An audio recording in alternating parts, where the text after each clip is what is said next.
કચ્છના અબડાસાના લાખણીયા પાસેનો ડાયવર્ઝન બંધ કરવામાં આવ્યો છે। વરસાદ બાદ તેરા નેત્રા માર્ગ પર વરસાદી પાણી ફરી વળ્યા છે। પુલની કામગીરીના કારણે બનાવાયેલું ડાયવર્ઝન પણ હવે બંધ કરવું પડ્યું છે। ગત રાત્રિના વરસાદ બાદ અવરજવર અહીંયા બંધ થઈ છે। દર વર્ષે ચોમાસામાં હાલાકી પડતી હોવાની સ્થાનિકોની રાવ છે। તો કચ્છથી આ દ્રશ્યો સામે આવ્યા છે। અબડાસાના લાખણીયામાં ડાયવર્ઝન બંધ કરવો પડ્યો છે। વરસાદ બાદ તેરા નેત્રા માર્ગ પર નદીના પાણી ફરી વળ્યા છે, જેના કારણે આખો કોઝવે જાણે કે પાણીમાં ડૂબી ગયો હોય તેવા દ્રશ્યો સામે આવ્યા છે।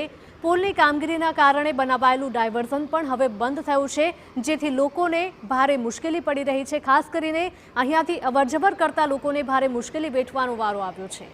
ગત રાતના વરસાદ બાદ અવરજવર અહીંયા સંપૂર્ણપણે બંધ થઈ ગઈ છે। દર વર્ષે ચોમાસામાં આ જ પ્રકારની હાલાકી પડતી હોવાના સ્થાનિકોના દાવા।